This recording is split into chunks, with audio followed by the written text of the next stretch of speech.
days will determine which path this region is on, with profound consequences for its people now and possibly for years to come.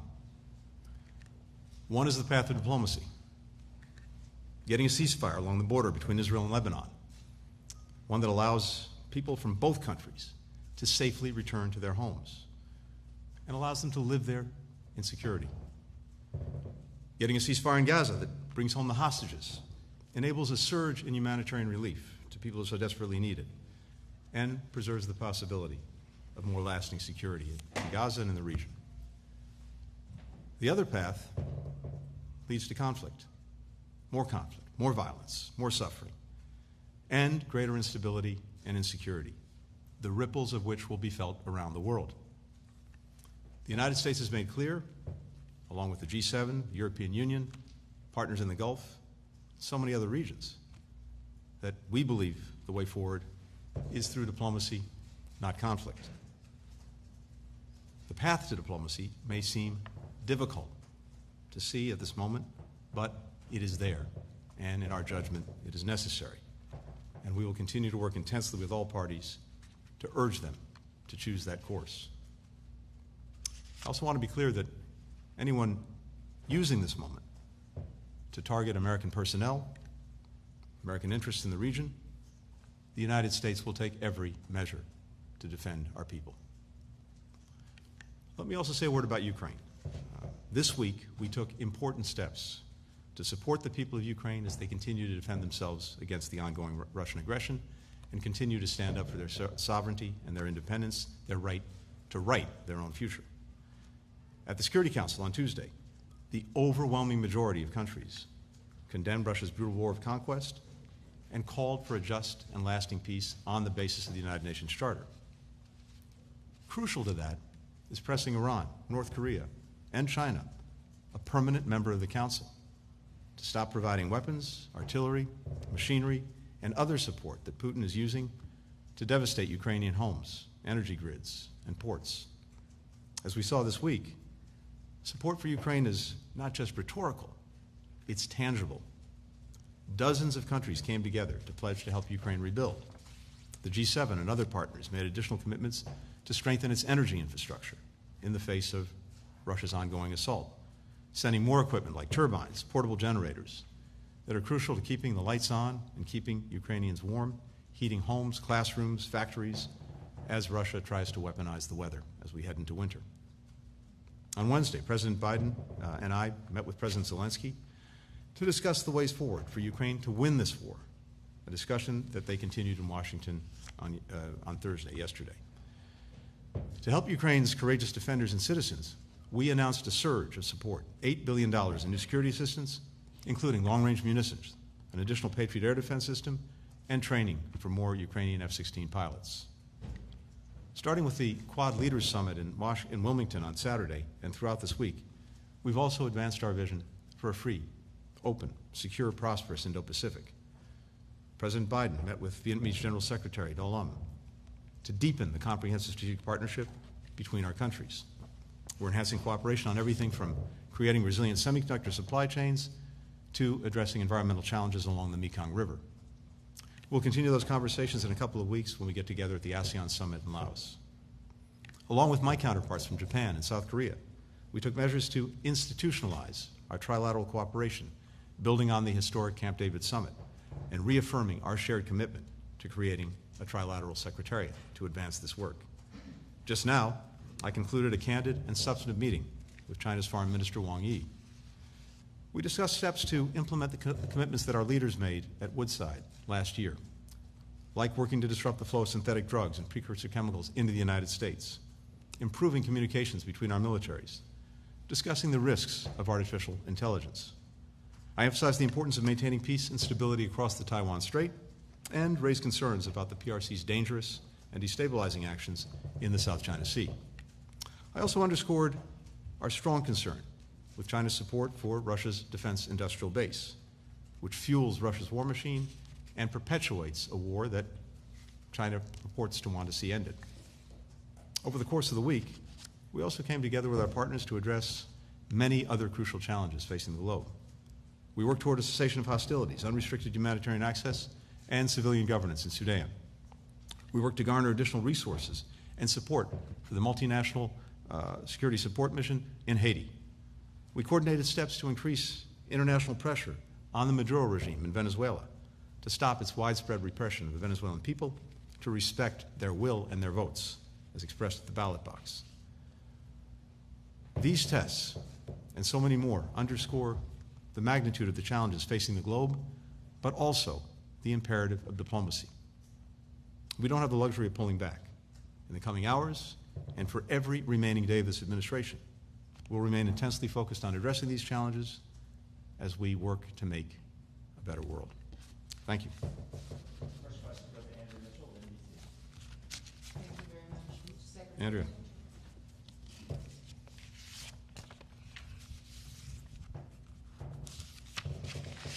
Mr. Secretary, a senior Israeli official just briefed the press on today's operation and why they are still going into Lebanon.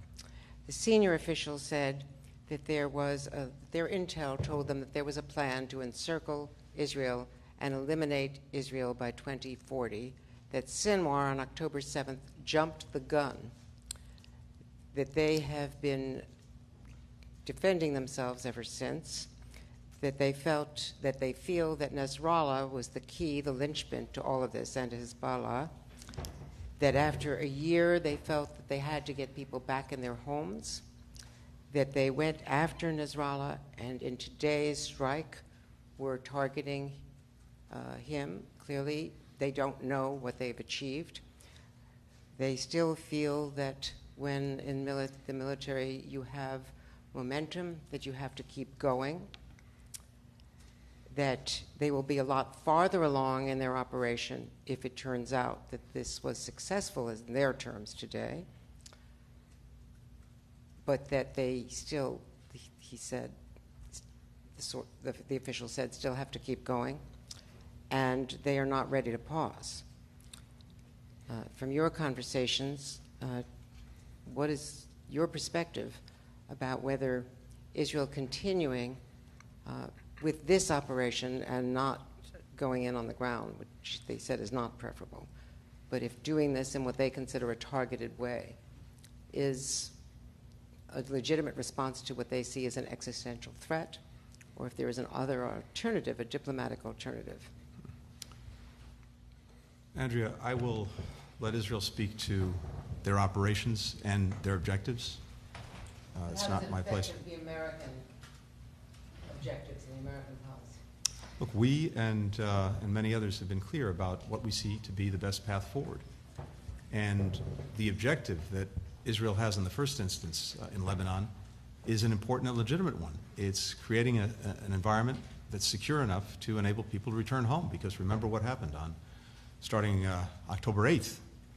Hezbollah started lobbing rockets and missiles into Israel, trying to create another front in the war. And Israel, of course, had to respond to that. And in the process, tens of thousands of people had to evacuate their homes in northern Israel. Villages and homes were destroyed, southern Lebanon. And so we have large populations, both in Israel and in Lebanon, who've been forced from their homes. And it is a legitimate and important objective for Israel to, again, create an environment in which people can get back to their homes. The question is, what's the best way to do that? What is the most effective, sustainable way to do that? We believe, many other countries who joined us in putting out a call for a ceasefire for 21 days believe that the best way to do that is through diplomacy, through a ceasefire, and then reaching an agreement that pulls back forces from the border and gives people the confidence that they can go back to their houses, that the kids can go back to school. So we believe that's the best path forward. And the Israelis put out a statement earlier today sharing that they share the aims of the call that we put out, again, with the G7, with the EU, with key Arab partners. So the question is not, does Israel have a right to defend itself against terrorism? Of course it does. The question is not, does Israel have a right to deal with existential threats to its security and enemies across its borders? with the avowed intent to destroy Israel. Of course it does. But the question is, what is the best way to achieve its objectives, to reach enduring security? And in this instance, with regard to Lebanon, what's the best way to achieve the stated objective of creating an environment in northern Israel that gives people confidence to return to their homes? As I said, we believe the diplomatic course is the best one. For the next question, Hibba Nasser with a shark.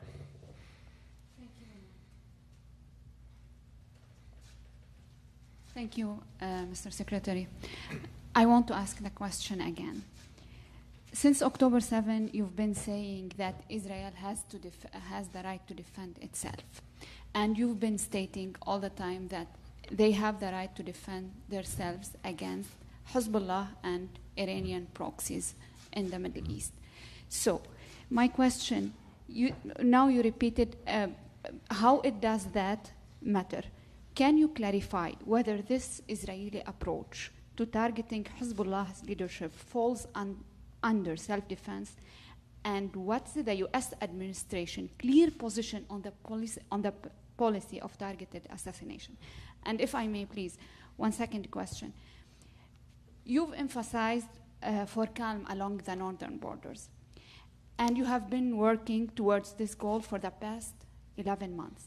Now, as we edge closer to a broader conflict, could you specify what do you mean by calm? Are you referring to a return to the pre-October 7 status quo, implying a cessation of hostilities, or the full implementation of Resolution 1701? Because it does matter for the Lebanese and for the Israeli to understand what are you proposing. And just one final question. We are 2 weeks away from October 7, Mr. Secretary. What could you have done differently that might have changed the current situation? Thank you. I appreciate that you managed to get in several questions. So first, on the events of the last hours, we are still gathering information, making sure that we fully understand what happened, what the intent was, and until we have that information, I can't address in detail our response to it. So we'll continue to work on that in the hours ahead. With regard to a broader conflict, we've said very clearly, you're right, ever since October 7th, that one of our objectives, besides making sure that Israel does what it needs to do to make sure that October 7th never happens again, besides doing everything we can to try to make sure that people who are caught in this horrible crossfire of Hamas's making and who are suffering so terribly, women, men, children in Gaza, that they get the protection that they need and the assistance they need. Besides that, our objective has been to try to prevent the war from spreading as well as escalating. And on multiple occasions since October 7th, we seem to be on the verge of just that happening, including in the days immediately following October 7th, and then again on several other occasions, most notably in April, and even more recently than that. And each and every time, the combination of American deterrence and American diplomacy managed to prevent a wider war. We're intensely focused on doing exactly that now, along with many other countries, because in our judgment, in the judgment of so many others, it's in no one's interest to have a wider conflict.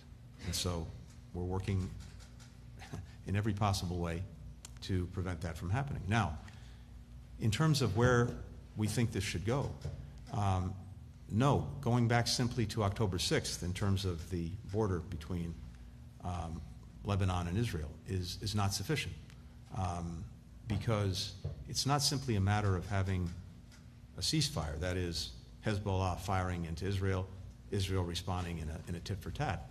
What's necessary is to create the conditions, including moving forces back, such that people in both northern Israel and southern Lebanon have the confidence to return home. It would be important, finally, to make 1701 real, not simply a piece of paper that's never been effectively implemented. And I remind as well that as part of Israel leaving Lebanon in 2000, after it had been bogged down there for 15 years, as part of that, and through 1701, the understanding was that any of the armed militia would put down their weapons the state should have a monopoly on the use of force. Hezbollah never did that. And it's presented an ongoing threat to Israel ever since, again, with the avowed goal of eradicating it.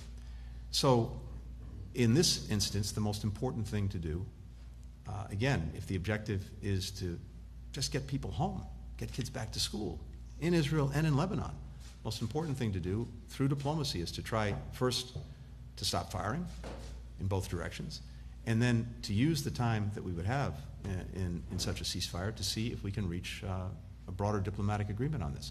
I think it would have to proceed in phases, but we have to have conditions on the ground such that people know with confidence that they can be safe in their own homes.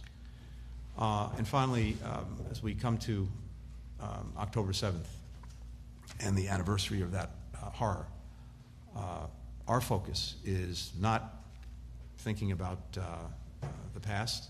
Our focus is intensely on the here and now and the efforts that we continue to make to get a ceasefire that brings the hostages home, that results in a surge of humanitarian assistance to the people in Gaza who desperately need it, and that opens the prospects for enduring peace and stability. That's where our focus is. That's where it's going to remain. Olivia Gazis with CBS. Thank you very much, Mr. Secretary. I also have a multi-parter, so with we your go. indulgence. Mediators were in the thick of negotiations in July when Ismail Haniyeh was assassinated in Tehran. Now there's the unconfirmed possibility that Hassan Nasrallah has been targeted, possibly killed. Just days after the U.S., of course, put forward its ceasefire proposal with a coalition of countries. How can the U.S. continue to put its weight and credibility behind these proposals when it can make no assurances that its mediators won't be targeted and won't be killed? To put it bluntly, Mr. Secretary, are the ceasefire proposals that you had been efforting in Gaza and in the north now dead? On Iran, to date, Tehran seems to have been deterred through, as you mentioned, U.S. efforts from directly retaliating against Israel and other interests, including after the assassination of Haniyeh, including after the pager operation in Lebanon. Is the U.S. willing to continue its efforts to deter Iran, especially as some of these operations that the Israelis are engaging in come with little advance notice, if any? And on Ukraine, earlier this month, you and Foreign Secretary Lamy stood in Kyiv and said that you would continue deliberations about long-range weapons capabilities in Russia over the course of the UN General Assembly, engaging with Western allies. The Germans came out this week publicly to voice their opposition to that capability. Is there a clear answer from the U.S. To this request from the Ukrainians? And if not, how much longer do you expect them to wait for a clear answer? Thank you. Thanks. Olivia, with regard to the ceasefires, both in Gaza and in Lebanon, I don't think the question is one about individuals. The question is one about interests and what is in the interests of the respective parties and getting them to act on those interests. I mentioned a moment ago, in the case of Gaza, the interests of all concerned really should go to bringing this ceasefire agreement across the finish line that we've been working to do now for the last several weeks. It's manifestly in the interest of Israel, which in Gaza has accomplished the military objectives that it's set out at horrifically high cost for civilians who were caught in the crossfire that Hamas created. But those military objectives have been achieved. And so getting the hostages home, putting Gaza on a better path, I believe is in their interests. It's manifestly in the interests of people in Gaza who would get immediate relief from the war, immediate relief in terms of a surge of humanitarian assistance, and a commitment from the international community to help them rebuild their lives. And it should be in the interests of Hamas if, as it says, it represents the interests of those Palestinians in Gaza, because the ceasefire would advance those interests. So irrespective of the individuals involved, the interests are clear, and whoever the individuals are, they'll have to make determinations and decide. Similarly, when it comes to Lebanon, same thing. It's clearly in the interests of the Lebanese people to have peace, to have security, to have stability, to not live under threat. and certainly in their interest to avoid a wider war where inevitably the biggest victim of such a war, those who would suffer the most, are the Lebanese people. And so those who purport to represent their interests and have their well-being at heart should find a way to act on those interests, irrespective of the individuals involved. And this is what so many of us are working to put forward. We've been very clear in not just what we've said, but also in what we've done, including the deployment of significant assets in the region, that we will do our part to deter further conflict, to deter escalation, to deter a widening war. And there are two sides to that coin. One, to avoiding that wider war. One is this deterrence, and we are committed to it. But the other is diplomacy. And as I mentioned before, on several occasions since October 7th, we've been on what we judge to be the brink of that wider war, and through a combination of deterrence and diplomacy, we've managed to prevent it. That's what we're focused on now, and all parties in the region, I think including Iran, know that and can see that. And then finally, with regard to Ukraine, I wasn't there because I was here in New York representing the President and the administration. So while I got a chance to see President Zelensky with President Biden briefly when they were both in New York, the meeting that took place yesterday was one that I wasn't part of.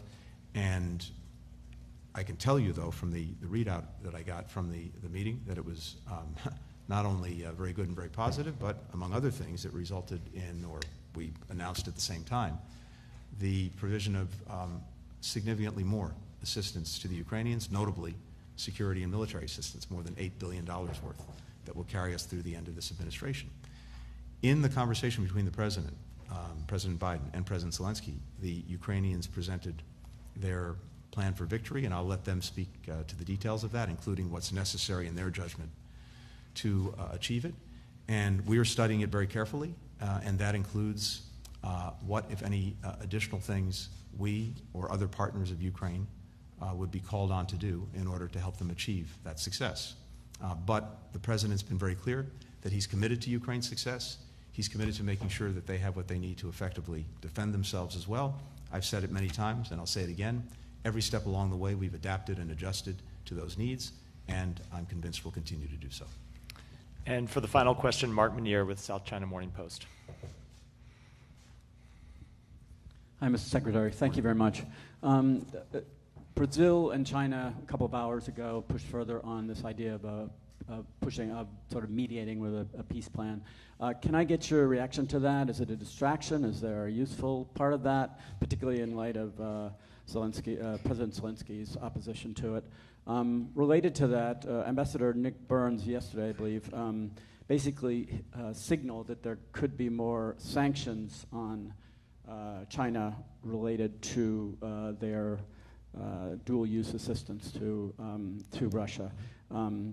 Given that at this point we seem to have about 300 sanctions by some count against China, and there's not too much evidence that they have managed to change China's behavior, what's the effectiveness of putting more sanctions on that? Is there a different approach here with allies, perhaps, that can be done to change China's behavior?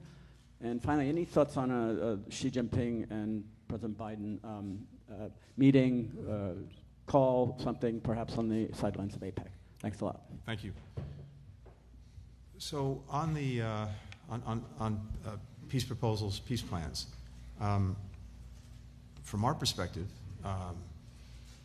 any proposal, any plan that's grounded clearly in the principles of the United Nations Charter, notably territorial integrity, sovereignty, independence, is something that's worth looking at. So I was very clear in the Security Council a couple of days ago about what we and most other countries see as the basis for a just and lasting peace.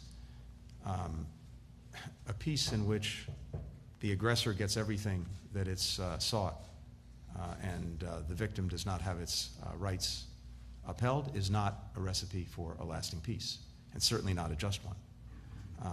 But a peace that's grounded in the Charter, that upholds its principles, that is. And so any proposal that's out there we would judge and evaluate on that basis. On the question of sanctions, look, we've been very clear, and we've taken action accordingly already on our concerns about the provision of assistance by Chinese companies to Russia, and notably to help it build up its defense industrial base.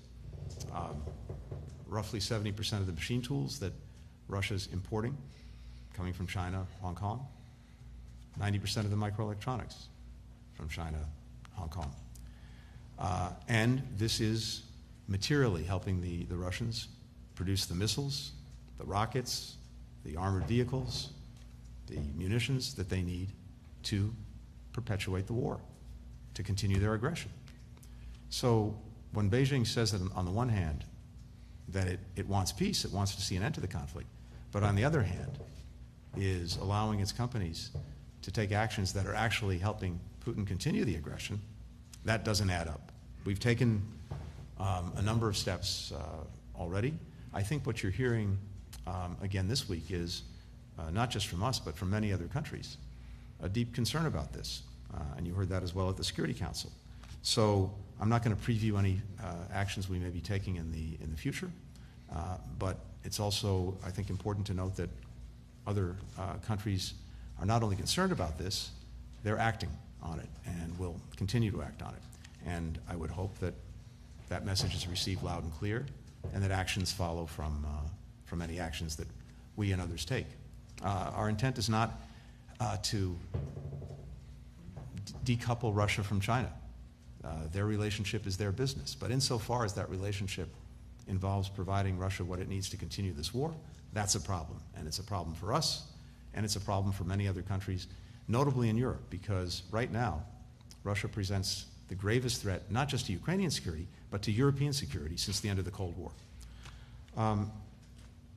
With regard to President Biden and President Xi, I've got nothing to share in terms of any schedules, but I can tell you this: when Foreign Minister Wang and I met just a couple of hours ago, we discussed a number of things, and we talked about the work that we're doing to implement the agreements that were reached between the two presidents at Woodside, outside of San Francisco, at the end of last year, including the military-to-military relationship and communications, the flow of curbing the flow of synthetic drugs, the responsible use of AI, et cetera. We also talked about a number of areas where we have real differences, and I alluded to some of those a few moments ago. But we also agreed on the importance of the leaders communicating. And so I fully anticipate that we'll see that in the weeks and months ahead. Thank you. Thank you all.